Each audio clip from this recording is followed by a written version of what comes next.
나의 반석이시요 나의 구속자이신 여호와여, 내 입의 말과 마음의 묵상이 주 앞에 연락되기를 원하나이다. 부활하셔서 이 아침에도 우리의 주님 되신 예수 그리스도 안에 성령의 인도하심을 따라 하나님께 진히 사랑하는 성도들이 영과 진리로 감사함으로 하나님께 찬양과 경배와 예배를 드립니다. 하나님, 이백 가운데 친히 임하셔서 영광 받아 주옵시고 이 시간 은혜를 사모하는 모든 성도들에게 하늘문을 여시사 성령으로 충만하게 하셔서 은혜의 풍성함을 더하여 주시고 하나님의 순결한 말씀 따라 순종할 수 있는 은혜 주시기를 원합니다. 감사드리고 우리 주님 예수 그리스도의 거룩하신 이름으로 간절히 기도드리옵나이다. 아멘.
시편 16편 1절부터 11절까지의 말씀입니다. 하나님이여 나를 보호하소서. 내가 주께 피하나이다. 내가 여호와께 아뢰되 주는 나의 주시오니 주밖에는 나의 복이 없다 하였나이다. 땅에 있는 성도는 존귀한 자니 나의 모든 즐거움이 저에게 있도다. 다른 신에게 예물을 드리는 자는 괴로움이 더할 것이라. 나는 저희가 드리는 피의 전제를 드리지 아니하며 내 입술로 그 이름도 부르지 아니하리로다. 여호와는 나의 산업과 나의 잔의 소득이니 나의 분깃을 지키시나이다. 내게 줄로 재어준 구역은 아름다운 곳에 있으며 나의 기업이 실로 아름답도다. 나를 훈계하시는 여호와를 송축할지라. 밤마다 내 심장이 나를 교훈하도다. 내가 여호와를 항상 내 앞에 모시며 그가 내 우편에 계심으로 내가 요동치 아니하리로다. 이러므로 내 마음이 기쁘고 내 영광도 즐거워하며 내 육체도 안전히 거하리니 이는 내 영혼을 음부에 버리지 아니하시며 주의 거룩한 자로 썩지 않게 하실 것임이니이다. 주께서 생명의 길로 내게 보이시니 주 앞에는 기쁨 충만하고 주의 우편에는 영원한 즐거움이 있나이다. 아멘. 우리는 계속해서 시편을 묵상하면서 믿음의 순례자가 걷는 삶의 여정에 대해 생각해 보고 있습니다. 오늘 저는 흔들림이 없는 삶을 살 수 있을까라는 질문으로 오늘 말씀을 시작하려고 합니다. 삶에 항상 노래가 있다는 것은 행복한 사람들이 누릴 수 있는 특권이라고 저는 생각합니다. 늘 기쁨이 있고 삶의 만족이 있는 곳에는 항상 기쁨의 노래가 있고 노래가 항상 등장하게 되어 있습니다. 그리고 그 노래 부르는 특권은 어떤 환경적인 조건이나 또 가진 것에 대한 양으로 삶의 질을 결정하는 사람에게는 결코 누릴 수 없는 그런 특권이죠. 아마 적어도 존재의 가치를 두고 사는 사람들이 누릴 수 있는 특권일 수 있습니다. 그래서 내가 존재하는 것으로 인하여 감사하고, 또한 그것으로 인하여 즐거워하고, 내가 존재하는 것으로 인하여 기뻐하는 그런 그곳의 가치를 두고 사는 사람들에게는 항상 그 만족으로 인하여 기뻐하며 즐거워하며 노래할 수가 있는 것이죠. 그래서 그 존재의 가치를 두고 사는 사람들에게는 삶의 어떤 경우에도 아마 삶이 흔들리지 않을 것입니다. 그러나 존재의 가치를 두고 살지 않는 사람들은 항상 삶의 흔들림이 있습니다. 환경을 보고 흔들리고, 또 우리의 형편을 보고 흔들리고, 여러 가지 조건과 어떤 환경들을 보면서 삶이 흔들릴 때가 참으로 많이 있습니다. 특별히 요즘 코로나 바이러스로 인해 참으로 어려운 시대를 살아가고 있는 우리에게 백신으로 인해서 조금 숨통이 트이기는 했지만 여전히 늘 조심해야 되고, 또 늘 우리가 살아가는데 불편함이 여전히 많은 것이 우리의 삶의 현실입니다. 사람들은 삶의 위기를 만나면 삶의 중심을 잡지 못할 때가 많습니다. 그래서 늘 흔들립니다. 그러나 삶의 위기를 만날 때면 그 삶의 위기가 우리를 삶의 본질로 이끌어가는 그런 힘이 있다. 다시 얘기하면 삶의 본질로 돌아가도록 우리를 이끄는 그런 능력이 있다고 말합니다. 그래서 그 능력이 곧 지렛대가 되는 것이죠. 그래서 삶의 위기를 만나면 사람들의 참 모습을 볼 수가 있게 됩니다. 저는 나라의 명운이 달린 극한 상황 가운데서도 정말 흔들림 없는 삶을 살았다고 소개되는 그 유명한 믿음의 사람을 소개하려고 합니다. 1863년 게티스버그에서 남북전쟁의 운명을 가르는 중요한 전투가 있었습니다. 당시 전세는 북군에게 매우 불리했고, 그럼에도 불구하고 북군의 최고 통치자였지요. 링컨 대통령은 대단히 평온한 시간을 보냅니다. 그리고 그런 대통령의 모습을 보고 있던 한 참모가 대통령에게 이렇게 묻습니다. 카카, 국가의 장래가 이렇게 불투명한데 어떻게 이렇게 담대하게 대통령은 평안할 수 있습니까? 그러자 링컨 대통령은 이런 유명한 말로 답했다고 합니다. 나는 지금껏 기도하며 국가의 장래를 하나님께 맡겼소. 기도한 대로 아마 되어질 것이요. 그렇게 말했다고 하죠. 시편 16편의 오늘 본문의 말씀 가운데 8절을 보면 공동번역은 이렇게 번역해 놓고 있습니다. 야훼여, 언제나 내 앞에 모시오니 내 옆에 당신 계시면 흔들림이 없습니다. 주님이 항상 오른편에 계시고 주님이 항상 내 옆에 계시기만 하면, 하나님이 내 옆에 계시기만 하면 내 삶에 어떤 일이 벌어져도, 어떤 환경 가운데 내가 내몰려도 삶이 결코 흔들리지 않는다고 그렇게 고백하는 것을 오늘 본문에서 볼 수가 있습니다. 그렇습니다. 우리는 우리의 힘으로 사는 것이 아니죠. 주님이 언제나 나와 함께 하시는 확신으로 그 확신에 찬 삶을 산다면 어떤 환경 가운데 있다 할지라도 주님 중심으로 인해 삶이 결코 흔들리지 않습니다. 그 어떤 고난이나 어떤 고통을 당한다 할지라도, 그것이 얼마나 어렵고 힘들다 해도 그 자리는 분명 형용할 수 없는 큰 기쁨이 있고 말할 수 없는 즐거움이 있는 복된 자의 삶을 살아갈 수가 있습니다. 왜냐하면 주님이 나와 항상 함께 하시고 주님이 항상 내 곁에 계시기 때문에 그렇습니다. 그래서 주님 중심으로 따라 사는 사람이 불안하고 주님으로 인해 온갖 수모를 당하고 있다고 하며 낙심하고 불안해하는 주의 백성들을 향하여 시편 42편은 이렇게 우리에게 성령께서 권면하고 있습니다. 42편의 11절의 말씀을 보면 너희는 하나님께 소망을 두라. 그가 나타나 도우심으로 말미암아 내 하나님을 여전히 찬송하리라 라고 그렇게 고백하죠. 그렇습니다. 우리는 항상 하나님 앞에 소망을 두고 살아야 됩니다. 예수님을 믿는 사람, 예수님을 믿고 주님을 중심에 따라 살아가는 성도들은 항상 하나님 앞에 소망을 두고 살아갑니다. 왜냐하면 하나님 앞에 소망을 두는 성도는 하나님께서 반드시 오셔서 도우시고 인도하시고 축복하시기 때문에 그렇습니다. 그래서 우리는 여전히 어떤 경우에도 하나님을 찬송할 수가 있는 것이죠. 그래서 항상 소망의 주체는 하나님이셔야 합니다. 그리고 그 소망의 근거는 항상 하나님의 사랑이죠. 하나님의 사랑 가운데서 살아가는 사람들은 항상 하나님 앞에 소망을 두고 살 수가 있습니다. 하나님의 사랑을 의심하는 사람들에게는 하나님 앞에 소망을 둘 수가 없죠. 그리고 하나님 앞에 소망을 두지 않으면 하나님의 도우심과 인도하심의 은혜를 누리며 살아갈 수가 없게 되는 것입니다. 그러므로 말미암아 사랑하는 여러분, 적어도 우리의 소망은 하나님의 사랑에 근거하는 하나님 앞에 두는 소망입니다. 그래서 소망은 항상 하나님의 임재 가운데서 우리가 발견할 수가 있는 것이죠. 항상 예배의 자리에서 오직 주님만 예배하며 영과 진리로 하나님을 예배하는 성도들에게는 하나님의 소망을 발견할 수가 있고 하나님 앞에 항상 소망을 가지고 살아갈 수가 있습니다. 그래서 날마다 우리 주님 예수 그리스도 안에서 주님 중심으로 사는 것이 기쁘고 즐겁습니다. 환경이 어떠하든 우리에게는 마음의 소망, 삶의 소망을 둘 수 있는 네 하나님이 계시기 때문에 그런 것이죠. 더 나아가서 하나님의 약속의 말씀이죠. 사랑하는 여러분, 하나님의 약속의 말씀의 중심에 사는 성도는 항상 하나님 앞에 소망을 두고 살아가는 성도입니다. 그러나 하나님의 약속의 말씀이 없는 성도, 하나님의 약속의 말씀이 없는 성도는 날마다 흔들림의 여정을 삽니다. 그래서 환경을 보고 또 사람을 보고 또 내 이웃을 보고 내 가진 것을 보고 항상 내 삶을 평가하게 되니까 항상 삶이 흔들리게 되죠. 그러나 하나님 앞에 소망을 두는 자는 하나님의 약속의 말씀이 있고 그 약속의 말씀 위에 하나님 앞에 소망을 갖고 살아가는 사람들은 어떤 경우에도 어떤 환경 가운데서도 흔들리지 않습니다.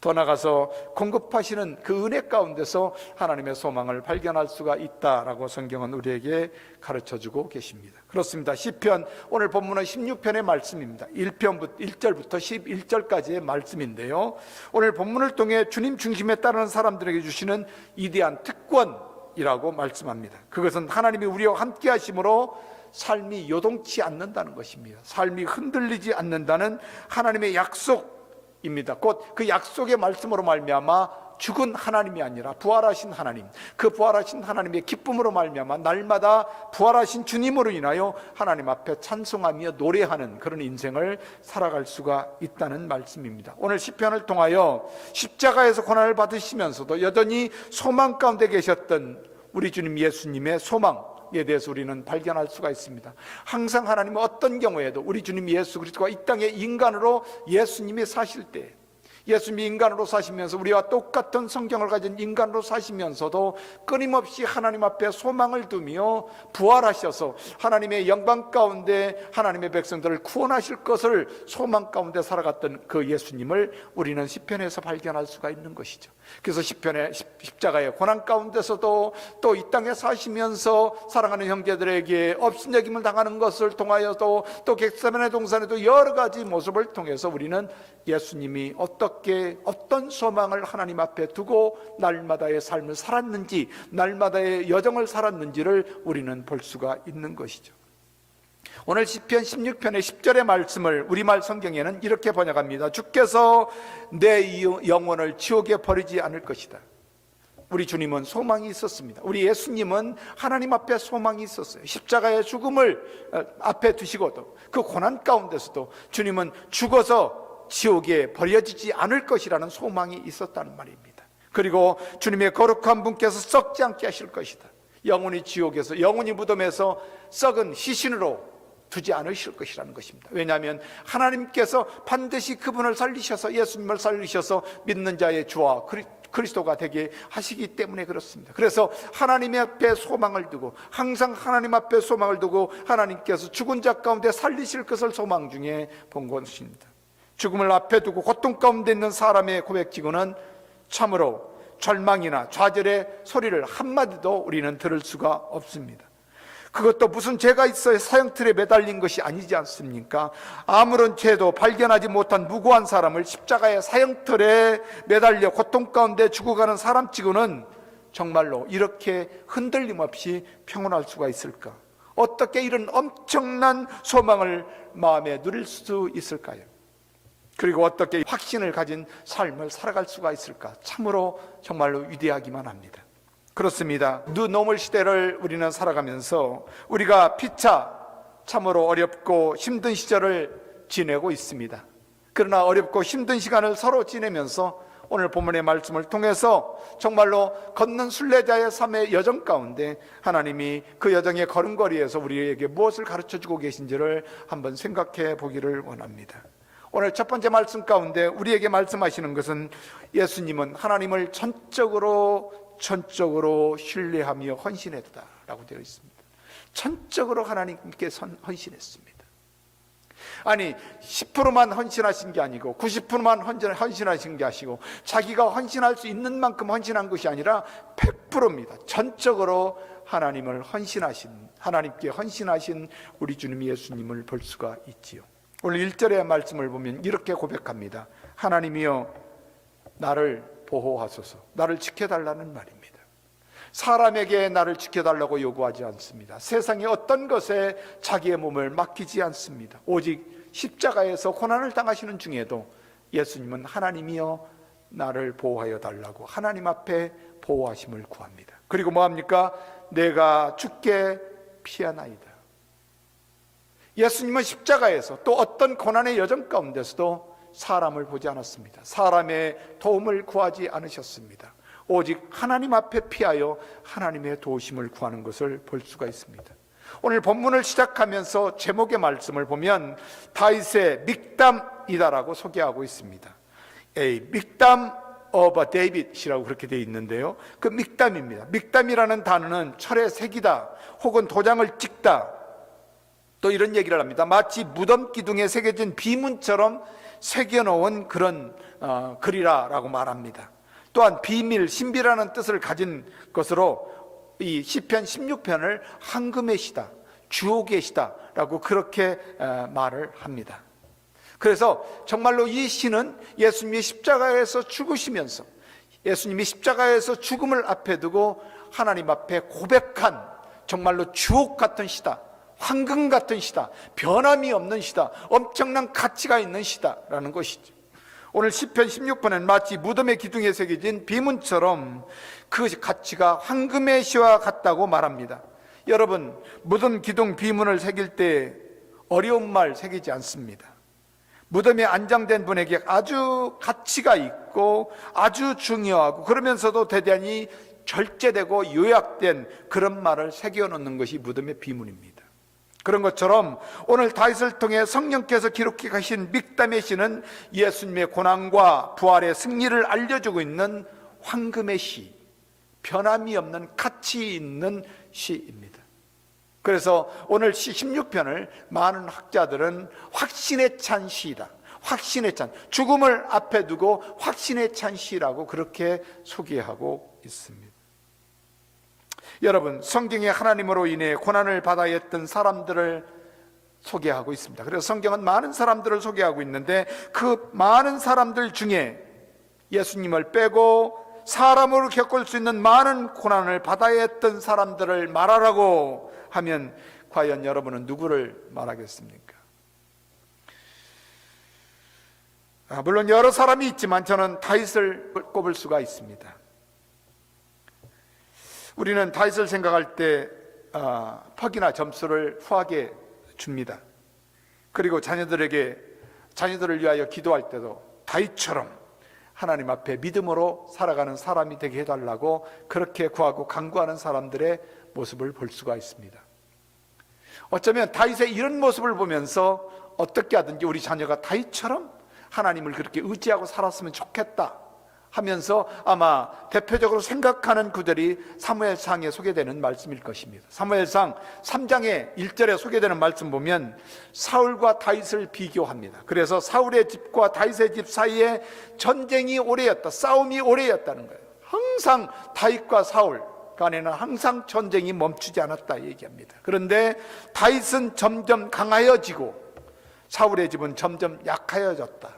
아마 어쩌면 이 말 때문에, 그리고 하나님이 다윗에게 복을 주셨고 다윗은 하나님의 말씀 가운데 순종함으로 인하여 하나님 앞에 복을 받은 자라고 생각하여 우리 자녀들이 하나님 안에서 다윗처럼 쓰임받는 자가 되었으면 좋겠다고 그렇게 기도할 수도 있습니다.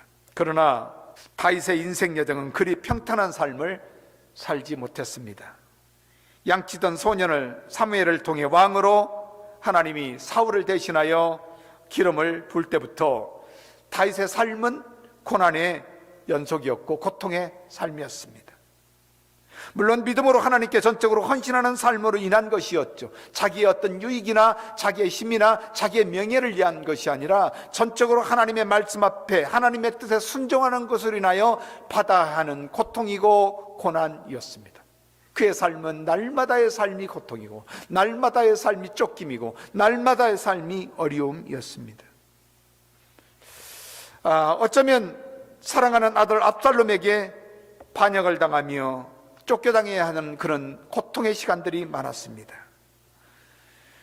그리고 자기의 장인이기도 하고 또 왕이었던 사울왕을 위하여 자기의 인생을 바쳤지만 사울왕에게 쫓김을 당하는, 그래서 오늘 사무엘상 3장의 말씀을 보면 사울과 다윗의 집에 끊임없이 전쟁이었던 것이 오래였다고 하는 것처럼 그래서 다윗은 날마다 동굴에서 살아야 됐고 산에 살아야 됐고 광야에 살아야 됐고 숨으며 사는 그런 삶을 살아야 했던 사람. 더 나아가서 자기를 추종하는 장군들에게 또 장수들에게 얼마나 많은 어려움을 당했는지 알 수가 없습니다. 그것으로 인하여 수많은 고통과 수많은 어려움을 당해야 했습니다. 그뿐입니까? 전쟁터에서 인생의 많은 시간을 살아야 했고 우리가 생각하는 것처럼 결코 그렇게 평안한 순례자의 삶을 살지 못한 것을 우리는 다윗을 통해서 발견할 수가 있습니다. 그런데 이런 굴곡의 삶이 다윗의 명예를 위한 것이 아니라는 것입니다. 하나님의 뜻을 따라 전적으로 하나님 앞에 헌신하는 삶을 사는 것으로 인한 그런 어려움이고 고통의 시간들이었습니다. 아마 어쩌면 다윗의 고난을 통해 인간으로서 이 땅에 오실 메시아이신 예수님에 대한 고난의 여정이고 예수님의 고난의 고백인 것을 볼 수가 있습니다. 그래서 오늘 16편의 말씀은 특별히 다윗이 여전히 고난 가운데 있고 고통 가운데 절망 가운데 절망할 수 있고 흔들릴 수 있음에도 불구하고 확신에 찬 고백을 성령을 통하여 고백하게 하신 것처럼 예수님이 십자가에서 달리시면서 외마디를 남기시고 돌아가셨지만 그 외마디의 말씀 가운데는 우리가 예수님이 어떤 마음을 가지고 어떤 소망을 가지고 흔들림 없이 그 십자가의 죽음을 대하고 있는지를 우리는 알 수가 없는데 오늘 시편의 말씀을 통하여 철저하게 예수님은 어떤 마음을 가지고 어떤 확신을 가지고 그 십자가를 지시게 되었는지를 우리는 발견할 수가 있는 것입니다. 사도 베드로는 성령으로 충만하여 예수님의 복음을 전할 때 사도행전을 통해서 이렇게 말합니다. 2장의 말씀을 보면 성령에 충만하여 오늘 본문의 말씀을 인용하며 예수 그리스도에 대한 증언을 하고 있는 것을 오늘 사도행전 2장에서 우리는 발견할 수가 있습니다. 또한 사도행전 13장에 보면 성령에 충만한 사도 바울의 입을 통하여 예수 그리스도의 복음을 증언할 때도 다윗의 입을 통해 고백된 말씀, 오늘 본문의 말씀 이하 2권의 말씀을 이용하는 것을 볼 수가 있습니다. 사도행전의 말씀을 보면 13장에 34절에 이렇게 기록합니다. 또 하나님께서 죽은 자 가운데 저를 일으키사 다시 썩음을 당하지 않게 하실 것을 가르쳐 가라사대 내가 다윗의 거룩하고 미쁜 은혜를 너에게 주리라 하였으니 35절의 말씀 보면 그러므로 또 다른 편에 일렀으되 주의 거룩한 자로 썩임을 당치 않게 하려 하심이라. 다윗을 통하여 우리 주님이 어떤 마음으로 하나님을 바라보고 있는지를 사도 바울을 통하여 성령이 우리에게 가르쳐주고 계신 것이죠. 그런 다윗을 통해 우리 주님 예수님은 전적으로 하나님 앞에 헌신했습니다. 십자가의 고통의 시간 가운데 전적으로 하나님을 믿고 하나님 앞에 자기의 삶을 헌신하는 것을 볼 수가 있지요. 하나님께 모든 것을 드리는 헌신의 고백, 믿음의 고백, 신앙의 고백을 1절에서 고백하고 있는 것을 볼 수가 있습니다. 하나님이여 나를 보호하소서 내가 주께 피합니다. 그렇습니다. 어떠한 고난과 어떠한 아픔과 흔들림의 여정이 우리의 삶 가운데 있다 할지라도 그것이 얼마나 힘들고 어렵고 고통스럽다 할지라도 주님으로 인하여 믿음의 삶으로 인하여 주님을 중심에 따르는 삶으로 인하여 내가 어렵고 힘들고 정말로 절망할 수밖에 없는 흔들릴 수 있는 그런 삶의 현장 가운데서도 우리가 흔들릴 수 없는 것은 내 주님 예수님이 우리의 주님이시라는 것입니다. 그분은 흔들림 없이 주님 앞에 피했고 하나님께 피했고 하나님을 온전히 의지하며 하나님의 보호하심을 구했던 것처럼 우리 주님 예수님은 우리를 여전히 붙들고 계셔서 오직 하나님만을 신뢰할 수 있도록 오직 우리 하나님만을, 하나님의 보호하심을 구할 수 있도록, 안에 하나님을 온전히 신뢰하고 하나님 앞에 피할 수 있도록 우리를 이끄시는 내 주님 예수님에 계시기에 우리는 어떤 경우에도 흔들림 없이 살아갈 수가 있다고 말씀합니다. 오늘 2절의 말씀을 보면 내가 여호와께 아뢰되 주는 나의 주시오니 주밖에는 나의 복 없습니다. 예수님의 십자가에서도 만약 하나님이 나의 주님이 아니시라면 나는 그 어떤 경우에도 누구에게도 소망을 들 수가 없습니다. 이 땅의 그 어떤 거에도 소망을 들 수가 없습니다. 어떤 사람에게도 내 십자가의 죽음 앞에 소망을 들 수 있는 자가 없습니다. 그러나 오직 하나님이 내 주님이시니, 하나님이 나의 하나님이시니 나는 하나님밖에는 나를 돌보시고 도우시고 인도하시고 축복하실 하나님 말고는 나에게 즐거움이 없고 복이 없다고 그렇게 고백하시는, 전적으로 주님을 신뢰하고 전적으로 주님 앞에 헌신하는 내 주님 예수님을 볼 수가 있습니다. 오늘 2절을 현대어 성경은 이렇게, 현대인의 성경은 이렇게 번역합니다. 여호와는 나의 주심으로 주를 떠나서는 내가 아무것도 좋은 것을 가질 수 없다고 주께 말하였습니다. 그렇다면 오늘 22절의 말씀을 보면 나의 복, 또 현대인의 성경에 보면 나의 좋은 것은 무엇일까요? 아마 그것은 생명이라고 저는 생각합니다. 영원한 생명이신 것이죠. 비록 죄인을 구원하시기 위하여 죄인이 받아야 할 저주를 주님이 대신 받으시지만 그 죽음으로 끝이 난다면 하나님이 모든 약속은 허사가 되는 것입니다. 그리고 그러므로 그 좋은 영원한 생명을 위해 하나님께 영원한 지옥에 두지 않으실 것을, 그리고 죽은 자 가운데 다시 살리실 것을 소망 중에 우리 주님은 믿고 하나님께 전적으로 헌신했던 것을 볼 수가 있습니다. 오늘 3절에 보면 그래서 주님은 이렇게 말씀합니다. 땅에 있는 성도는 존귀한 자다. 사랑하는 여러분, 여러분이 존귀한 자인 것을 믿으십니까? 이 땅에 있는 예수님을 믿는 성도들을 존귀한 자라고 주님은 말씀합니다. 그러나 오늘날에도 많은 사람들은 자기가 성도라고 하면서 주님을 믿고 주님 중심으로 산다면서도 자기가 얼마나 귀하고 복된 자인 것을 깨닫지 못합니다. 그러나 오늘 주님은 다윗의 입을 통하여 이렇게 말씀합니다. 예수님을 믿는 하나님의 성도들은 존귀한다다. 그들이 어디에 있다고? 이 땅에 있는 성도들. 그러나 예수님을 믿고 중심의 주님을 따르는 자들은 존귀한 자다. 그런데 주님의 즐거움이 어디 있다고요? 오늘 말씀해 보면 나의 모든 즐거움이 저희에게 있다, 성도에게 있다고 말씀합니다. 그렇습니다. 이 땅에 있는 성도에 대한 하나님의 생각을 우리 주님을 통하여 우리에게 알려주고 계십니다. 예수님은 하나님이 구원하기로 작정하신 성도가 얼마나 귀하고 얼마나 소중한 자인가를 우리에게 가르쳐 줍니다. 왜 귀하고 소중할까요? 우리가 그거 생각해 봐야 돼요. 예수님은 하나님의 사랑받는 독생자였음을 본인이 너무나 잘 아시죠. 그러나 그 사랑하는 아들 죄인을 위하여 내어주셔야만 했던 하나님의 그 사랑을 예수님은 너무나 잘 알고 있습니다. 그리고 그 아들의 죽으심으로 인해, 당신이 십자가에서 죽으심으로 인해 죄인의 죄를 용서해 주시고 그들을 구원해 주시는 것이 하나님의 사랑이었고 하나님의 뜻이었고 하나님의 마음이었고 하나님의 계획이셨습니다. 이제 그 사랑은 사랑하시는 독생자들을 통해 죄인을 보시기에 성도는 독생자 아들이 사랑스러우신 것처럼 예수님을 주님으로 믿고 주님 안에서 살아가는 성도들이 그렇게 귀한 것인 것을 예수님은 알고 계신 것입니다. 그래서 이 땅에 있는 성도가 귀하고 또 소중하다고 예수님은 말씀하고 있는 것이죠. 또한 예수님의 즐거움은 전적으로 성도들과 함께 있는 것입니다. 예수님의 기쁨은, 예수님의 복됨은 오직 이 땅에 있는 성도들에게 있다고 말하는 것입니다. 그래서 예수님은 항상 오늘도 우리를 초청하세요. 흔들림이 있고 주님을 온전히 헌신하지 못하고 주님에게 전폭적으로 헌신하지 못하고 주님을 중심에 따르지 못하며 이리저리 바람을 따라 삶의 상황에 따라 형편에 따라 이리 흔들리고 저리 흔들리는 사람들을 초청하십니다. 그리고 주님이 말씀하세요. 너희는 존귀한 자라고.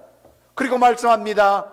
너희가 나의 기쁨이라고. 사도 바울은 그래서 교회를 향하여 교회가 나의 기쁨이다. 성도 한 사람 한 사람이 나의 기쁨이요 생명의 면류관이라고 그렇게 말하고 있는 것을 볼 수가 있는 것이죠. 그러므로 사랑하는 여러분, 시편을 통해 우리가 걷는 순례자의 삶, 순례자의 여정, 항상 그 여정 가운데 우리는 전폭적으로 하나님께 헌신하는 내 주님 예수님을 주님으로 믿는 성도인 것을 믿으시고 오직 예수 그리스도를 따르는 삶을 사시는 여러분에게 하나님은 부활의 기쁨의 노래를 부르게 하실 줄로 믿습니다. 오늘 또 은혜 중에 우리를 인도하여 주셔서 내 주님 예수님을 온전히 주님으로 믿고 주님의 중심에 살아갈 수 있도록 인도하여 주시면 감사합니다. 아버지 하나님, 어떤 경우에도 흔들림이 없이 인생을 살아갈 수 있도록 축복하여 주시옵소서. 오직 주님 앞에 전폭적으로 헌신하고 오직 한 말로 말미암아 하나님 한 분으로 말미암아 요동치 하시는 내 주님 예수님 앞에 지금은 우리를 죄에서 구원하시기 위하여 십자가의 은혜를 허락하신 우리 구주 예수 그리스도의 거룩하신 은혜와 아버지 하나님의 극진하신 사랑하심과 성령 하나님의 고통하시고 인도하시고 축복하심의 은혜가 오늘 예배를 마치고 복음을 들고 삶의 현장으로 나가는 주님 중심으로 따르는 주님의 제자들 머리머리 위에 가정과 자녀들 위에 또 복음을 위하여 주님 맡겨주신 삶의 현장에 복음을 전하기 위하여 애쓰고 수고하는 모든 종들의 손길 위에 또한 교회들 위에 또한 선교주와 선교사들 위에 지금부터 영원토록 함께 계실지어다. 아멘.